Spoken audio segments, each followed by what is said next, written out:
siyaasi maxamed ibraahim qabyatir oo hore loogu yaqaanay arrimaha siyaasadda xilal kala duwanna ka soo qabtay xukuumaddii hore ayaa xilligan ka mid noqday ganacsatada Soomaaliland ee dhoofisa xoolaha nool. Master Qabyatir oo si kadisa ugu la kulmay maxjarka caafimaadinta xoolaha Deero ee magaalada Berbera ayaa ii sheegay in uu ka nasanayo arrimaha siyaasadda isla waqti xaadirkan uu xoog saari doono arrimaha ganacsiga gaar ahaan dhoofka xoolaha. Xoolahan ku jiray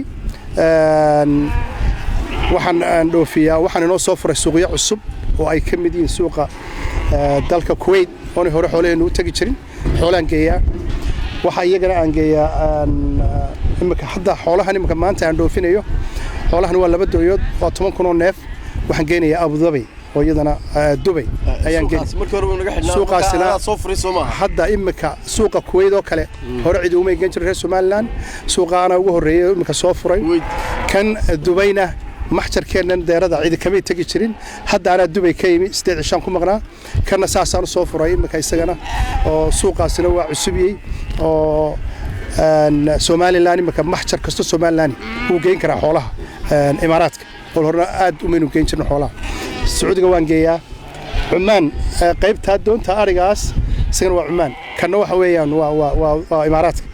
waa saddex dooyood laba dooyood oo Dubai iyo mid ah marka weekii ama labadii week boo aan raraa Kuwait baan u raraa Cumaan baan u raraa Sacuudiga aan u raraa Ireland raraa oo waxaan raraa looda waxaan geeyaa Kuwait oo loodeena waliba aad buu jeceliin imika waxaan wadaa suuqa cusub oo ah inaan geeyo Iraq waayo qoladii Kuwait iyo Iraq way saareen marka qoladii reer Kuwait baa yiri qolo Iraaqiina arigiina doonayo oo kale ariga barbaraawiga ama ariga Soomaaliland rabnaa kurka madowle waayo inagu waxaynu caan ku nahay ariga madaxa madowle adduunyada meel kale ma jiro Ireland ka noqday alxamdulillah waxaana siyaasadda kaba helin maxamed ibraahim qabyatir oo weydiiyay su'aal ahayd sida uu arko in xilligan la furo ururada siyaasadda mustaqbalka uu igu jira horena waan ugu dhawaaqay inaan mar uun hoggaanka dalkan aan qabanno hamigaygu ku jirta waan ku soo tiriyo jaranjarada ilaa head of section ilaa wasiir baan ka gaar waxay dhimani waa jaranjaradii u dambeysay kursigaalkii ugu dambeysay madaxweynenimo taana wali dareenkaygu ku jira jaaniska markaan u helo diyaar baan u ahay ururadana waa soo dhaweynaya aad iyo aad baan soo dhaweynayaa saddex xisbi wanaagsan baa imika inoo dhisan oo laakiin dadka cidhiidhi bay yara dareemayaan inuu ku dhiirado anu waxaan isleeyahay credit buu ku helayaa iyo waliba support buu ku helayaa haddii uu ka dhabeeyo guurtii baa saxsay haddii madaxweynuhu saxo 6 bilood kadibna uu ururada furo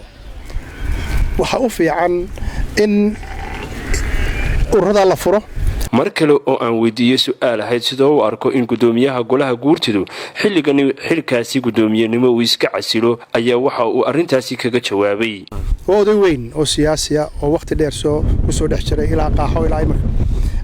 runtiina wax fara badan buu qabtay urur soo lahaan jiray siyaasadda political organization oo asad uu ka mid yahay hadduu is casilay waa waqti weyn waa nin weyn inuu baneeyo uu gaab bixiyo way fiicantay waxaan leenahay guurtida lafteeda reform lagu sameeyo guurtida